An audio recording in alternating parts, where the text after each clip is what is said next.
हूं चित्रा त्रिपाठी। आम आदमी पार्टी आजकल अपने सबसे बुरे दौर से गुजर रही है।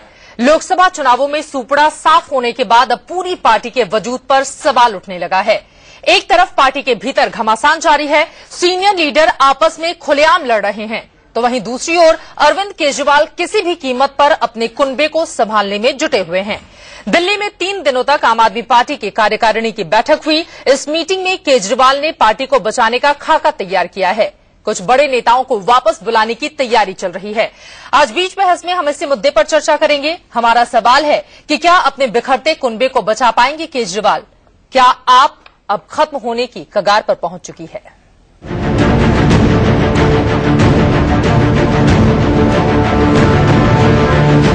आम आदमी पार्टी बचेगी या टूट जाएगी? इस बहस के बीच केजरीवाल ने आम आदमी पार्टी को बचाने की आखिरी मुहिम शुरू कर दी है।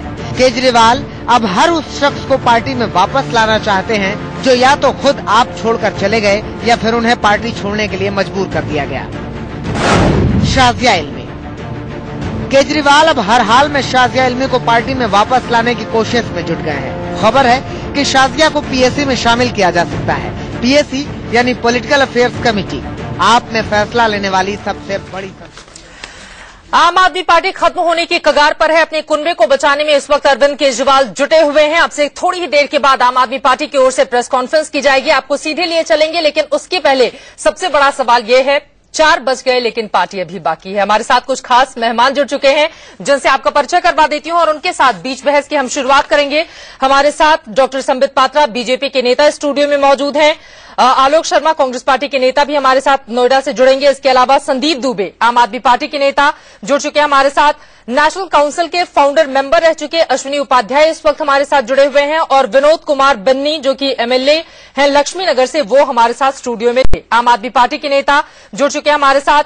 नेशनल काउंसिल के फाउंडर मेंबर रह चुके अश्विनी उपाध्याय इस वक्त हमारे साथ जुड़े हुए हैं और विनोद कुमार बन्नी जो कि एमएलए हैं लक्ष्मी नगर से, वो हमारे साथ स्टूडियो में जुड़े हुए हैं। सबसे पहले संदीप, आपसे ये सवाल, आम आदमी पार्टी खत्म होने की कगार पर पहुंच चुकी है, बच पाएगी क्या? नहीं, ये देखिए, आम आदमी पार्टी तो एक विचारधारा है और विचारधारा तो कभी खत्म नहीं होती। और रही बात इस पार्टी की, तो ये पार्टी जिस उद्देश्य से बनी थी उस उद्देश्य की पूर्ति के लिए पूरी तरह से सक्षम है। जिस व्यवस्था परिवर्तन की हम बात कर रहे थे, जिस मुद्दे पे हम लड़ रहे थे, और देखिए जो भी बातें बार बार निकल के आती, इतनी लोकतांत्रिक पार्टी हमें नहीं लगता भारत में कोई दूसरी है कि हम अगर किसी वैचारिक स्तर पे किसी के मतभेद नहीं, हम लोग चलने की बात करते हैं, कवायद करते हैं। अभी देखिए कांग्रेस अगर ऐसे घमासान होता हो या बीजेपी में ऐसी चीजें हो रही होती तो उनको तो कांग्रेस वाले बाहर भगा देते हैं, बीजेपी वाले बाहर कर देते हैं। हमारे यहाँ जो लोग भी हैं जो पार्टी के हित में और जो इस विचारधारा से जुड़े हुए हैं, उन सबका पार्टी बहुत रिस्पेक्ट कर रही है और सम्मान कर रही है और मिलकर चलने की बात करते हैं। हम मिलजुल के साथ चलें और अच्छा भारत का निर्माण करें। मिलजुल कर चलने की बात तब हो रही है जब लोकसभा चुनावों में सूपड़ा साफ हो गया है आम आदमी पार्टी का। पंजाब को मत जोड़ दीजिएगा आप। अश्विनी जी, देखिए, ये आम आदमी पार्टी पहले तो 4 आदमी पार्टी थी, अब ये 3 आदमी पार्टी हो गई है। एक उसमें और भी योगेंद्र भाई को उन्होंने जो है न्यूट्रलाइज कर दिया, उनको भी साइड कर दिया। तो पहले जो 4 आदमी पार्टी थी, वो 3 आदमी पार्टी हो गई और कुछ दिनों बाद ये संजय सिंह को भी निकाल देंगे। इनफैक्ट ये बचेगी 2 आदमी पार्टी। कौन कौन? अरविंद केजरीवाल पार्टी एंड मनीष सिसोदिया, मतलब 2 लोग मिलकर ये 2 आदमी पार्टी हो जाएगी जी। जहां तक ये संदीप भाई कर रहे हैं विचारधारा की, विचारधारा कैसे कैसे बदलती है आप सोचो। पहले आप सरकार दिल्ली में कहते हो चुनाव होंगे और उसके लिए आप कोर्ट में मुकदमा जाते हो, फिर आप कहीं गुप्त समझौता करते हो और एलजी को चिट्ठी लिख देते हो कि नहीं जी 1 हफ्ते का हमें टाइम दे दिया जाए। पहले आप कहते हो 2012 में कि भ्रष्टाचार हमारा सबसे बड़ा मुद्दा है, 2013 आते आते कहते हो नहीं भ्रष्टाचार हमारा बड़ा मुद्दा नहीं है, सांप्रदायिकता सबसे बड़ा मुद्दा हो गया है।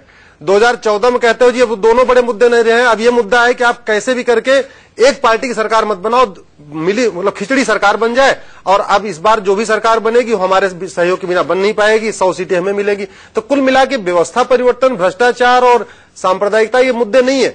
मुद्दे कुल मिला के अब सत्ता प्राप्ति, सत्ता परिवर्तन, सत्ता प्राप्ति रह चुका है।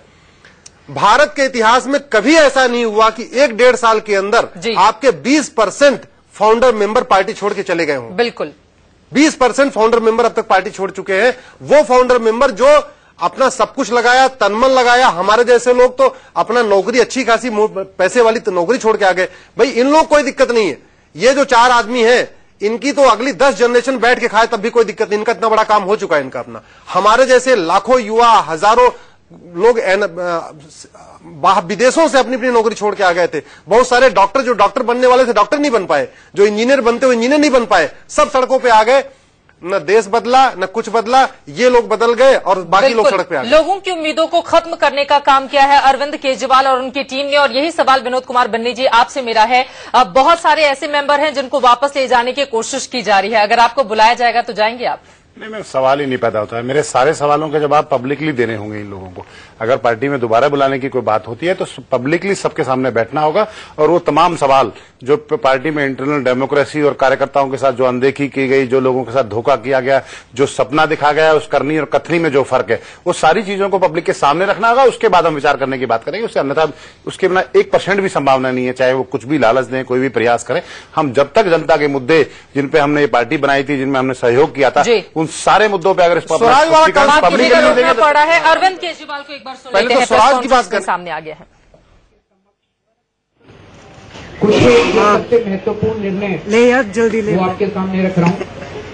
एक ये निर्णय लिया गया है कि क्या करना है, मिशन विस्तार पूरे देश के अंदर गांव-गांव तक शुरू किया जाएगा। तो उसके लिए जो प्रस्ताव पारित हुआ वो मैं पढ़ के सुना देता हूँ। लोकसभा चुनाव में जहां एक तरफ भारतीय जनता पार्टी और उनके सहयोगी दलों को अभूतपूर्व जनमत मिला है, वहीं दूसरी ओर कांग्रेस एवं अन्य पार्टियों को जनता ने पूरी तरह से नकार दिया। आम आदमी पार्टी देश में स्वराज स्थापित करना चाहती है, जिसमें जनता की सरकारी कामकाज में ज्यादा से ज्यादा भागीदारी हो। लोगों को इस पार्टी की विचारधारा बेहद पसंद आई, इसीलिए पार्टी बनने के 1 साल के अंदर इस पार्टी की दिल्ली में सरकार बनी, जो कि एक ऐतिहासिक क्षण था। इस नई पार्टी ने लोकसभा चुनाव में 430 स्थानों पर अपने उम्मीदवार खड़े किए। पहली बार में पार्टी को 4 सीटें मिली और 1 करोड़ 13 लाख वोट मिले। ऐसे चुनाव में जहां एक व्यक्ति विशेष की पूरे देश में आंधी चलाई जा रही थी और जिस आंधी में अन्य सभी दल उड़ गए, उस माहौल में इस नई पार्टी का इतना शानदार प्रदर्शन ये दिखाता है कि इस देश की जनता को इस पार्टी में से भविष्य में कितनी उम्मीदें हैं। आज यह सब पार्टी के कर्मठ और देशभक्त कार्यकर्ताओं की वजह से संभव हो सका। पार्टी के संगठन को देश की उन उम्मीदों और आने वाली बड़ी बड़ी चुनौतियों के लिए हमें तैयार करना होगा। देश के सभी अच्छे लोगों को जोड़ना होगा। इस देश के लाखों करोड़ों लोग ऐसे हैं जो इस देश की राजनीति को साफ करने का सपना देखते हैं। उन सभी लोगों को साथ लाना होगा। इसके लिए देश भर में एक मजबूत संगठन बनाना होगा। ये कोई आसान काम नहीं है, एक बहुत बड़ी चुनौती है। 1.5 साल पहले आम आदमी पार्टी ने देश भर में मिशन बुनियाद चलाया था, जब देश के 300 से अधिक जिलों में पार्टी की कमेटियों को सभी लोगों को साथ लाना होगा। इसके लिए देश भर में एक मजबूत संगठन बनाना होगा। ये कोई आसान काम नहीं है, एक बहुत बड़ी चुनौती है। 1.5 साल पहले आम आदमी पार्टी ने देश भर में मिशन बुनियाद चलाया था, जब देश के 300 से अधिक जिलों में पार्टी की कमेटियों का गठन किया गया। इसी तरह से 8 राज्यों में पार्टी की राज्य स्तरीय कमेटियों का गठन किया गया था। इनमें से कई समितियों ने बहुत अच्छा काम किया। उसके बाद 1 साल में लाखों नए लोग पार्टी से जुड़े हैं। अब समय आ गया है कि ऐसे सभी लोगों को जोड़कर हर स्तर पर पार्टी का पुनर्गठन किया जाए। इसके लिए पार्टी मिशन विस्तार शुरू कर रही है। अगले 1 वर्ष में पार्टी देश भर में बूथ लेवल से राष्ट्रीय स्तर तक पार्टी के इस संगठन का पुनर्निर्माण करेगी। पार्टी के सभी कार्यकर्ता गांव-गांव जाकर लोगों को पार्टी की विचारधारा से अवगत कराएंगे, लोगों को जोड़ेंगे और देश में ईमानदार राजनीति स्थापित करने के लिए एक मजबूत संगठन बनाएंगे। इसके लिए हर स्तर पर मौजूदा पार्टी की समितियों का पुनर्गठन किया जाएगा। जिला और राज्य स्तर समितियों में नए और पुराने लोगों को लेकर पुनर्गठन किया जाएगा। ऐसे लोगों को काम दिया जाएगा जो गांव-गांव में घूमकर संगठन का निर्माण करेंगे और संगठन के लिए अधिक से अधिक समय देंगे। इसके बाद राष्ट्रीय परिषद और राष्ट्रीय कार्यकारिणी का भी पुनर्गठन होगा, ताकि समाज के विभिन्न वर्गों से लोगों को शामिल किया जा सके और नए लोगों को शामिल किया जा सके। और पुनर्गठित राष्ट्रीय कार्यकारिणी नई पॉलिटिकल अफेयर्स कमेटी का गठन करेगी। यह एक बहुत बड़ा काम है। इसके लिए पूरी योजना बनानी होगी। इस योजना का खाका तैयार करने के लिए और प्रारंभिक कार्य शुरू करने के लिए एक समिति का गठन किया जा रहा है। इसके अध्यक्ष पृथ्वी रेड्डी हैं। इसके अन्य सदस्य हैं श्रीमती अंजलि दमानिया, प्रोफेसर आनंद कुमार, प्रवीण अमनुल्ला, श्री आशुतोष, संजय सिंह, अतिशी मारलेना, कृष्णकांत सवेड़ा, पंकज गुप्ता और पुरुषोत्तम कुमार। अजीत झा जी इसमें विशेष आमंत्रित सदस्य होंगे। तो ये तो विशेष ये जो पार्टी का मिशन विस्तार है उसके बारे में। इसके अलावा पार्टी में एक और 2-3 दिन की राष्ट्रीय कार्यकारिणी में एक और प्रस्ताव पारित किया गया। मैं वो भी पढ़ के आज जो पार्टी देश भर में राजनीतिक स्थिति है, नरेंद्र मोदी जी देश के नए प्रधानमंत्री बने हैं। हम उन्हें बधाई और शुभकामनाएं देते हैं और उम्मीद करते हैं कि वे देश के लोगों की उम्मीदें पूरी करेंगे। कांग्रेस सरकार मुकेश अंबानी जी को फायदा पहुंचाने के लिए गैस के दाम दुगने करना चाहती थी। आम आदमी पार्टी ने केंद्रीय चुनाव आयोग से अपील करके इस चुनाव तक उसे रुकवा दिया था। अब अखबारों में छपी खबरों के अनुसार बीजेपी की नई सरकार मुकेश अंबानी जी को फायदा पहुंचाने के लिए गैस के दाम दुगने करने जा रही है। अगर ऐसा होता है तो महंगाई बहुत बढ़ जाएगी, खाद और बिजली के दाम बढ़ जाएंगे, सभी खाने पीने की चीजों के दाम बढ़ जाएंगे। हम बीजेपी की सरकार से अपील करते हैं कि गैस के दाम कतई ना बढ़ाए जाएं। हमने अखबारों में भी पढ़ा है कि सरकार डिफेंस के क्षेत्र में एफडीआई 100% एफडीआई परमिट कर रही है। ये तो बहुत गलत हो जाएगा। इससे तो हमारी रक्षा विदेशियों के हाथों में चली जाएगी। इस पर भी पुनर्विचार किया जाना चाहिए। अभी पुणे में एक संगठन के सदस्यों ने एक व्यक्ति की हत्या कर दी। यह बहुत दुखदाई है। हम इसकी कड़े शब्दों में निंदा करते हैं और हम उम्मीद करते हैं कि ऐसे संगठनों के खिलाफ सख्त कार्रवाई की जाएगी। आज देश के कई हिस्सों में महिलाओं के साथ कुकर्म हो रहे हैं। महिलाओं की सुरक्षा के लिए तुरंत ठोस कदम उठाए जाने चाहिए और इसमें सभी पार्टियों की सरकारों को मिलकर। आम आदमी पार्टी के संयोजक अरविंद केजरीवाल को आप सुन रहे थे। मिशन विस्तार में अब आप पार्टी जुट जाएगी। इसके साथ ही नई सरकार को तमाम बातें वो रिपीट करते हुए ये जताते हुए कि जनता को इससे नुकसान हो सकता है उसका फायदा पहुंचाइए। लेकिन एक बात का और जिक्र किया गया उनकी ओर से, 430 सीटों पर चुनाव लड़ी आम आदमी पार्टी, सिर्फ 18 पर जमानत जब्त हुई थी। इसका जिक्र 18 पर जमानत बच पाई थी, 412 पर जमानत जब्त हो गई थी। लेकिन यहां पर आपसे मेरा ये सवाल है संबित, कुछ आप लोगों को भी नसीहत दी गई है आम आदमी पार्टी की ओर से। गर्मी की छुट्टियां हैं, बहुत गर्मी है। हम लोग जब बचपन में थे तो गर्मी की छुट्टियों में एक खेल खेला करते थे, सांप और सीढ़ी। आम आदमी पार्टी की और खास करके अरविंद केजरीवाल की वो सांप और सीढ़ी वाली हालत है। कभी सीढ़ी में ऊपर तो एकदम सांप डस जाता है तो पूरे जीरो पे आ जाते हैं। अभी वो जीरो वाली परिस्थिति है। बहुत सीरियसली लेने की आवश्यकता नहीं है। जो विषयों पे हमें हिंदुस्तान को बनाना है उन विषयों पे हम काम कर रहे हैं। मगर दुखद विषय है, अभी अरविंद केजरीवाल जी इस मोड़ पे आके पार्टी के विस्तार की बात कर रहे हैं। अरे पहले विस्तार होना चाहिए था, पहले संगठन खड़ा होना चाहिए था, उसके बाद कोई पीएम बनने के। मोदी जी को बधाई भी देर से ही दिया आज उन्होंने, इतने दिनों की अच्छी बात है, डेमोक्रेटिक प्रोसेस है, बधाई देना चाहिए था। मगर मैं भी पूरे प्रेस कॉन्फ्रेंस को देख रहा था, ये बधाई कम और एक ओब्लिक अटैक ज्यादा लग रहा था कि मुकेश अंबानी को कहीं ना कहीं घसीट के उसमें भी लाना था। मगर देखिए, किंवदंतियों पे तो सरकारें नहीं चलती है। मैं सिर्फ इतना कहना चाहता हूं, जिस विस्तार के विषय में अरविंद केजरीवाल जी बात कर रहे हैं, पहले विस्तार करना था, ऑर्गेनाइजेशन खड़ा करना था, कुछ सुध लेना था उस ऑर्गेनाइजेशन का, पेशेंस रखना था, फिर प्राइम मिनिस्टर बनने का सपना देखना था। इसी प्रकार सपने टूटते हैं अगर नींद से पहले आप सपने देखते हैं। पहले आप आराम से पेशेंस रखते, फिर आप काम करते। यहां पेशेंस बिल्कुल नहीं है। बहुत दुख लग रहा है कि इस प्रकार से सांप सीढ़ी के खेल में आज सांप ने उन्हें डस लिया है। आलोक शर्मा जी, लेकिन यहां पर इस बात का जिक्र करते हुए कि 1,13,00,000 वोट मिले हैं आम आदमी पार्टी को लोकसभा चुनावों के दौरान, कांग्रेस पार्टी को जनता ने नकार दिया है। यानी कि अब अपने आप को कांग्रेस से मजबूत साबित करने की कोशिश की जा रही है अरविंद केजरीवाल की ओर से। देखिए चित्रा जी, कहने में तो कुछ भी कहा जा सकता है, इसमें कोई दो राय नहीं है कि कांग्रेस को जिस तरह का जनादेश मिलना चाहिए था वैसा नहीं मिला है। लेकिन बात आज है कि जिस तरह की उन्होंने प्रेस कॉन्फ्रेंस में बातें कही हैं कि पीएसी का पुनर्गठन होगा, मैं समझता हूं आम आदमी पार्टी, एक तो सबसे पहले मुझे उनका जो आप शब्द बार बार इस्तेमाल कर रहे हैं कुनबा और परिवार, उस पर सख्त आपत्ति है। ये जो आम आदमी पार्टी है ये केवल एक अपॉर्चुनिस्ट लोगों का जमावड़ा है। जब वो जमावड़े को महसूस हुआ कि हम शायद कहीं ना कहीं जनता से दूर चले गए हैं और जनता ने हमें नकार दिया है, तो उसका एक ढोंग इन्होंने 3 दिन तक ये रचा है। आज ये कह रहे हैं कि पीएसी का पुनर्गठन होगा। मैं समझता हूं पूरी तरह से राजनीतिक कदम और चाल जो है मनीष सिसोदिया एवं उनकी पार्टी के जो सर्वे सर्वा है केजरीवाल जी, इन दोनों लोगों ने मिलकर चली है कि किस तरह से पीएसी का पुनर्गठन किया जाए, किस तरह से इन दोनों लोगों की जो पकड़ कमजोर होती जा रही है इस जमावड़े के ऊपर, उस पकड़ को कैसे मजबूत किया जाए। मैं जानना चाहता हूं, उन्होंने पहले भी अपना आंतरिक लोकपाल जो बनाया था जिसके अंदर, लेकिन यहाँ पर सीधा सा सवाल आपसे है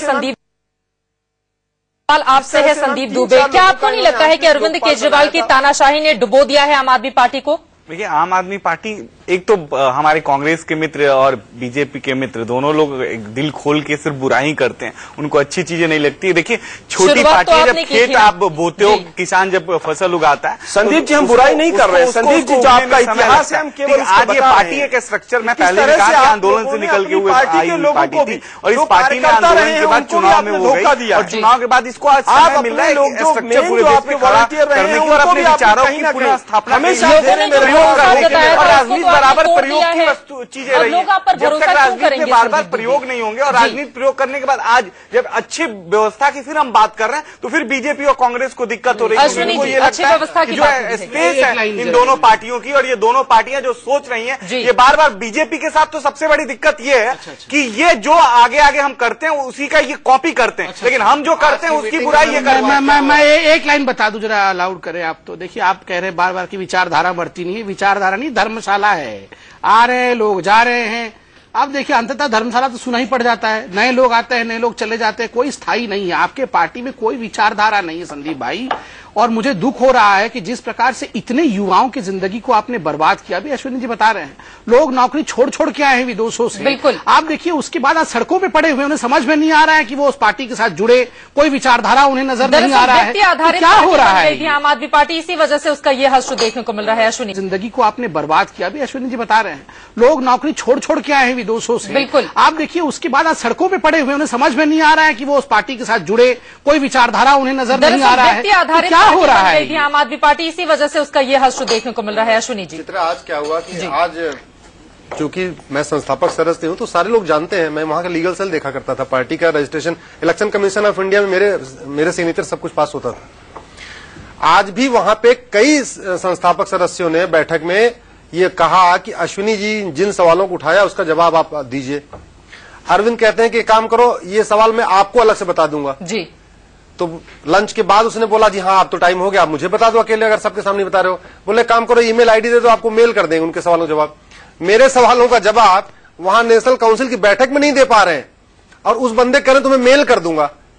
तो ये मतलब एक बड़ा ऐसा हमने कोई बहुत बड़ा वो तो कोई मतलब हेलीकॉप्टर का मैंने कोई पुर्जा तो पूछ नहीं लिया है, मैंने कोई जो है बहुत बड़ा कोई तोप पूछा नहीं है, मैंने सिंपल से कुछ सवाल पूछे थे। केजरीवाल की आदत ही बन गई थी कि वो बार बार दूसरों पर सवाल खड़े करे तो ठीक है, खुद के सवालों से वो बचते रहे। विनोद कुमार बन्नी, आप बताइए जरा हकीकत वास्तव में होती क्या थी और अब पुनर्गठित किया जा रहा है आम आदमी पार्टी को, अच्छे लोगों को जोड़ा जाएगा, कामयाबी मिलेगी क्या? मैं आपको बता दूं, जोड़ा जाएगा, सिर्फ और सिर्फ एक ड्रामा करने के अलावा एक कुछ नहीं है। ऐसा प्रस्तुत किया जा रहा है कि हम दोबारा सुधार कर रहे हैं, कुछ दोबारा से शुरुआत कर रहे हैं, इस तरह का एक दिखाने का प्रयास है पूरे देश, लेकिन वास्तविकता कुछ नहीं है इसमें। सब कुछ पहले तय कर लिया गया होगा, हमने क्या करना है, कैसे करेंगे, क्या क्या लोगों को लाएंगे, उसको प्रयास करेंगे, बाहर करेंगे। और मैं एक बहुत महत्वपूर्ण बता दूं कि सारी बातें मैंने जनवरी में आपके सामने कही थी और आज वो सारी बातें आज पूरे देश ने इस बात को माना है कि मैंने जितनी बातें की थी वो सत्य थी। और मैं दोबारा लिख दूं, बता दूं कि आज अरविंद केजरीवाल इतने सीनियर होते हुए भी उनको आज प्रेस कॉन्फ्रेंस में अपनी बातें पढ़ के बोलनी पड़ रही है। उनमें इतना साहस नहीं है, इतना कॉन्फिडेंस डाउन हो गया है, उनका उतना मनोबल डाउन हो गया है कि उनके पास देश उनकी बॉडी लैंग्वेज भी ऐसी ही दिखाई दे रही है। ऐसा लगता है बिल्कुल खत्म हो गया। आज ऐसा लगता है कि जैसा मुझ पर जो आरोप लगाया था उन्होंने जनवरी में, आप किसी की स्ट्रीट पढ़ रहे हैं, लेकिन मैं बता दूं कि मुझे ऐसा लग रहा है शायद आज ये कांग्रेस की लिखी हुई स्क्रिप्ट पढ़ रहे हैं, क्योंकि दोनों एक सेम स्थिति में हैं, दोनों दिल्ली में सरकार बनाने के लिए गठजोड़ बना रहे हैं। तो मुझे लग रहा है कि कांग्रेस की दोबारा लिखी गई एक स्क्रिप्ट जिसको अरविंद केजरीवाल ने पढ़ा और देश को गुमराह करने का प्रयास किया। ये सीधे मैंने आज से पहले कभी आरोप नहीं लगाया, लेकिन ये वास्तविकता आज इस बात में तो सच्चाई है कि अरविंद केजरीवाल की बॉडी लैंग्वेज सीधे सीधे इस बात को साफ कर रही है कि कितना मनोबल इस वक्त टूट चुका है आम आदमी पार्टी का, और इसके जिम्मेदार भी वो खुद। मुझे एक बात ये कहनी थी जी, लड़के नहीं, बहुत सारे परिवारों की आह लग रही है।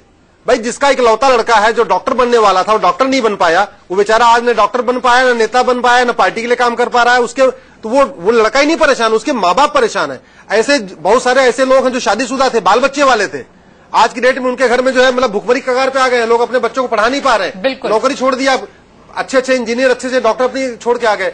तो उस सबकी जो आह लगेगी ना, तो आह लगने के बाद ऐसा है, मैं तो भगवान को मानता हूं, तो ये जो आह है वो छोड़ती नहीं है, ये कहीं न कहीं निकलेगी और यही इसका ये नतीजा दिख रहा है। संदीप दुबे, मुझे ये लगता है सार्थक और प्रभावी जो उपदेश है वह वाणी से नहीं होता है, वो कर्मों से होता है। और जब बार बार हम एक वही बताने का प्रयास करें संदीप भाई, वही बताने का प्रयास करें, कर्म करने पड़ेंगे, कहने से कुछ नहीं चलेगा, घोषणा करने से कुछ नहीं चलेगा, करना पड़ेगा, वास्तविकता बतानी पड़ेगी, जो आपने प्रॉमिसेस किए उनको पूरा करना पड़ेगा, ऐसे नहीं चलेगा खाली खाली कहने से चल जाएगा। पूरा किया। देखिए बार बार उस पर आरोप लगाना, मैंने पहले भी कहा कि इसको अब समय देने की जरूरत है, और जिस व्यवस्था को लेकर किसने समय दिया तो था, सरकार बना के समय दिया तो संदीप भाई कर्म कैसे कर्म किए, देखिए कर्मों का भी एक हिसाब होता है। दिल्ली आए, एक सीढ़ी लगा के चढ़ गए, 2 वायर काट दिया, बोला अब मैंने वायर काट दिया, मैं बिजली का समाधान। अरे बिजली का देखिए क्या हाल है, हम सो नहीं पा रहे रात रात। दिल्ली वाले सुनिए, बिजली का जो बिजली का संदीप भाई शांत हो जाइए, संदीप भाई शांत हो जाइए, और लड़ाई दिल्ली के लिए मिलकर लड़नी है, पश्चाताप तो कर लीजिए, इतना प्रवचन मत करिए। अभी नया नया देखिए 221 लोगों की जमानत जब्त हुई है, इतना प्रवचन कर रहे हैं की सरकार। अरे फिर बीजेपी की अनुशासित प्रदेश, आप कहाँ थे बीच में? बिजली अभी ये जो 50 दिन की सरकार किसने बनाई थी, रहते ना बना के वाराणसी क्यों आए थे? चुनाव में गए तो ये बात कही थी संदीप भाई आपने, जब आप चुनाव लड़ने गए तो ये बात कही थी केंद्र शासित प्रदेश है या दिल्ली सरकार कुछ नहीं कर रही है, जिम्मेदार भाजपा के लोग। उस समय क्यों नहीं बोला आपने? अरे इतना सीरियस मत होइए, सीरियस देख रहा है। आप इतनी बुराई एक बात मैं बता दूं संदीप भाई, अभी अरे संदीप भाई सुनिए, मेरे भाई हैं आप, अभी आम आदमी पार्टी के जितने डिबेट हो रहे हैं लोग उसे एंटरटेनमेंट वैल्यू के हिसाब से देख रहे हैं।